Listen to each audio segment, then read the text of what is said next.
Hello friends, welcome back. ഇന്നത്തെ recipe കൂട്ടുകറിയാണ്. Kerala സദ്യ special കൂട്ടുകറി. നല്ല ടേസ്റ്റിൽ എളുപ്പത്തിൽ ഉണ്ടാക്കിയെടുക്കാൻ പറ്റുന്ന ഒരു സദ്യ സ്പെഷ്യൽ കറിയാണ്. സദ്യക്ക് മാത്രമല്ല, നമ്മുടെ ചോറിന് കൂട്ടാനും നല്ല ടേസ്റ്റാണ്. വളരെ എളുപ്പമാണ്. എല്ലാ കറിക്കും ഒരു സൈഡായിട്ട് കഴിക്കാൻ പറ്റുന്ന നല്ലൊരു സൈഡ് ഡിഷ് കൂടിയാണ്. അപ്പോൾ നമുക്കതെങ്ങനെയാണ് റെഡിയാക്കുന്നതെന്ന് നോക്കാം. കൂട്ടുകറി റെഡിയാക്കാൻ വേണ്ടിയിട്ട് 1 കപ്പ് അളവിൽ കടല എടുത്തിട്ടുണ്ട്. നന്നായിട്ട് കഴുകി കുതിർത്തിയെടുത്തതാണ്. 8 മണിക്കൂർ അല്ലെങ്കിൽ ഒരു ഫുൾ നൈറ്റ് കുതിർത്തിയെടുക്കാം. അതിലേക്ക് ആവശ്യത്തിന് ഉപ്പിട്ട് കൊടുക്കുക. 1/2 ടീസ്പൂൺ അളവിൽ മഞ്ഞൾപ്പൊടി, 1/2 ടീസ്പൂൺ അളവിൽ മുളക് പൊടി, കുറച്ച് വെള്ളം കൂടി ചേർത്തിട്ട് ഇതൊന്ന് വേവിച്ചെടുക്കുക. നമ്മൾ ബാക്കിയുള്ള കഷ്ണങ്ങൾ കടല വേവിച്ചതിന് ശേഷമാണ് ഇട്ട് കൊടുക്കുന്നത്. കടല വേവാനുള്ള ആവശ്യത്തിന് വെള്ളം ഒഴിച്ചിട്ട് കടല നന്നായിട്ട് വേവിച്ചെടുത്തിട്ടുണ്ട്. ഇനി കൂട്ടുകറിയിലേക്ക് ആവശ്യമായിട്ടുള്ള കഷ്ണങ്ങൾ ഇതിലേക്ക് തന്നെ ഇട്ട് വേവിച്ചെടുക്കാം. ഒരു ചെറിയ പീസ് ചേന ചെറുതായിട്ട് കട്ട് ചെയ്തെടുത്തിട്ടുണ്ട്, ചെറിയ പീസായിട്ട്. അതുപോലെ തന്നെ ഒരു മീഡിയം സൈസ് നേന്ത്രക്കായ കൂടി ചെറുതായിട്ട് കട്ട് ചെയ്തിട്ട് ഇട്ട് കൊടുത്തിട്ടുണ്ട്. നന്നായിട്ടൊന്ന് മിക്സ് ചെയ്യുക. കുറച്ചുകൂടി വെള്ളം ആവശ്യമാണെന്ന് തോന്നിയാൽ കുറച്ചുകൂടി വെള്ളം ഒഴിക്കുക. ഒരുപാട് വെള്ളം ഒഴിക്കരുത്, വളരെ കുറച്ച് മാത്രം വെള്ളത്തിൽ വേവിച്ചെടുക്കുക കേട്ടോ. അപ്പോൾ വെള്ളം ഇനി വേണ്ടാന്നുണ്ടെങ്കിൽ ആ ഒരു കടലയുടെ വെള്ളത്തിൽ തന്നെ വേവിച്ചെടുക്കുക. അരപ്പ് റെഡിയാക്കാൻ വേണ്ടി മിക്സിയുടെ ചെറിയ ജാറാണ് എടുത്തിട്ടുള്ളത്. ഒന്ന് ഒതുക്കിയാണ് എടുക്കേണ്ടത്. ഈ ഒരു കൂട്ടുകറിയിലേക്ക് 1/2 കപ്പ് ചിരവിയ തേങ്ങ ചേർത്ത് കൊടുത്തിട്ടുണ്ട്. 2-3 ഇല കറിവേപ്പില ചേർത്തിട്ടുണ്ട്.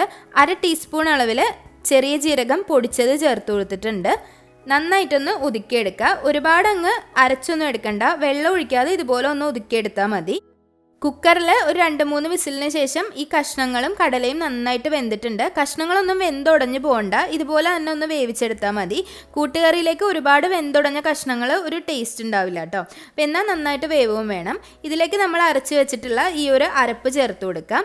അപ്പോൾ ഈ ഒരു അരപ്പ് ചേർക്കുന്ന സമയത്ത് തീ ലോ ഫ്ലെയിമിലാക്കി വെക്കാൻ ശ്രദ്ധിക്കണം കേട്ടോ. ഒരുപാട് ഹൈ ഫ്ലെയിമിൽ വെക്കണ്ട, ഒരു ലോ ഫ്ലെയിമിലാക്കി വെക്കുക. അതുപോലെ തന്നെ ഈ ഒരു കൂട്ടുകറിയുടെ മിക്സിൽ ഒരുപാട് വെള്ളമൊന്നുമില്ല, വെള്ളമൊക്കെ വറ്റിയിട്ടുണ്ട്. അതുകൊണ്ടാണ് കുറച്ച് വെള്ളം മാത്രം ഒഴിക്കണം എന്ന് പറഞ്ഞത്. ഒരുപാട് വെള്ളം വേണ്ട, ജസ്റ്റ് ഒരു മോയ്സ്ചർ കണ്ടൻറ്റ് ഇല്ലാതെ ഇരിക്കരുത്. ഒരുപാട് അങ്ങ് ഉണങ്ങിയ ഇതിൽ ഈ ഒരു അരപ്പിട്ട് കൊടുക്കരുത്. ചെറുതായിട്ടൊരു മോയ്സ്ചർ കണ്ടൻറ്റ് ഉള്ള കണക്കിന് അരപ്പിട്ട് ചേർത്തിട്ട് നന്നായിട്ടൊന്ന് മിക്സ് ചെയ്തെടുക്കുക. കറി റെഡിയാക്കാൻ വേണ്ടിയിട്ട് ഒരു പാനിലേക്ക് 2 ടേബിൾ സ്പൂൺ അളവിൽ വെളിച്ചെണ്ണയാണ് ചേർത്ത് കൊടുത്തിട്ടുള്ളത്. വെളിച്ചെണ്ണയിൽ തന്നെ ചെയ്യുന്നതാണ് നല്ല ടേസ്റ്റ്. സദ്യക്കൊക്കെ ചെയ്യുമ്പോൾ വെളിച്ചെണ്ണ തന്നെ ഉപയോഗിക്കാൻ ശ്രദ്ധിക്കുക. അതുപോലെ 1/2 ടീസ്പൂൺ അളവിൽ കടുക് ചേർത്ത് കൊടുത്തിട്ടുണ്ട്. കുറച്ച് ഫ്രഷ് ആയിട്ടുള്ള കറിവേപ്പില കൂടി ചേർത്ത് കൊടുത്തിട്ടുണ്ട്.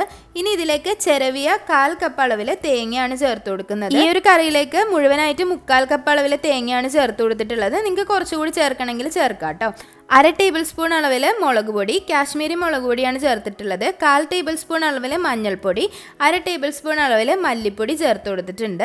നല്ലപോലെ ഒന്ന് മിക്സ് ചെയ്തിട്ടെടുക്കുക. 2 വറ്റൽമുളക് ചേർത്തിട്ടുണ്ട്.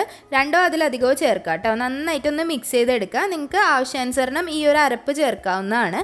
കുറച്ചുകൂടി തേങ്ങയൊക്കെ ഇട്ട് ചെയ്യണമെങ്കിൽ ചെയ്യാം, പക്ഷേ ഒരുപാട് തേങ്ങ ഇടേണ്ട ആവശ്യമൊന്നുമില്ല.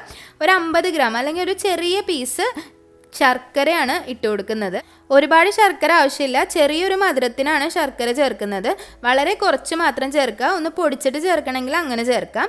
പഞ്ചസാര വേണമെങ്കിൽ ചേർക്കാം കേട്ടോ. വളരെ കുറച്ച് പഞ്ചസാര, ഒരു ടീസ്പൂൺ പഞ്ചസാരയൊക്കെ ചേർത്താൽ മതിയാവും. ഇനി അതിലേക്ക് ഈ ഒരു വേവിച്ച് വെച്ചിട്ടുള്ള കൂട്ട് ഇട്ട് കൊടുക്കാം. അപ്പോൾ ഇതൊന്ന് നന്നായിട്ടൊന്ന് ഇളക്കി മിക്സ് ചെയ്തെടുത്താൽ മതി. നന്നായിട്ടൊന്ന് ചൂട് കയറ്റി എടുക്കുക. അപ്പോൾ ഇതെല്ലാം ചെയ്യുമ്പോൾ ഒരു മീഡിയം ഫ്ലെയിമിൽ വെച്ച് ചെയ്താൽ മതി. തേങ്ങ ഒന്നും കരിഞ്ഞു പോകാതിരിക്കാൻ ശ്രദ്ധിക്കണം. പെട്ടെന്ന് തന്നെ ഒന്ന് ചൂടാക്കി എടുക്കുക. നല്ലോണം ഒന്ന് മിക്സ് ചെയ്തെടുത്താൽ മതി. നല്ല ടേസ്റ്റുള്ള ഒരു കൂട്ടുകറിയാണ്. അപ്പോൾ എല്ലാവരും ട്രൈ ചെയ്ത് നോക്കുക. സദ്യക്കല്ലെങ്കിലും അല്ലാതെയൊക്കെ നമുക്ക് ഉണ്ടാക്കിയെടുക്കാൻ പറ്റുന്ന നല്ലൊരു സൈഡ് ഡിഷാണ് കേട്ടോ. നല്ല ടേസ്റ്റാണ് ചോറിനൊക്കെ കൂട്ടി കഴിക്കാനായിട്ട്. അപ്പോൾ എല്ലാവരും ട്രൈ ചെയ്യുക. ട്രൈ ചെയ്തിട്ട് അഭിപ്രായങ്ങളൊക്കെ കമൻറ്റ് ബോക്സിൽ അറിയിക്കുക. അപ്പോൾ വീഡിയോസൊക്കെ ഇഷ്ടമാവുന്നുണ്ടെങ്കിൽ ചാനൽ സബ്സ്ക്രൈബ് ചെയ്യാൻ മറക്കരുത്. സബ്സ്ക്രൈബ് ചെയ്യുമ്പോൾ കൂടെയുള്ള ബെല്ലൈക്കൺ കൂടി പ്രസ് ചെയ്യണം. അതിൽ ഓൾ എന്നുള്ള ഓപ്ഷൻ തന്നെ പ്രസ് ചെയ്യാൻ ശ്രദ്ധിക്കുക. അപ്പോൾ ഇനിയും നല്ല നല്ല റെസിപ്പികളായിട്ട് വരുന്നത് വരേക്കും താങ്ക് യു.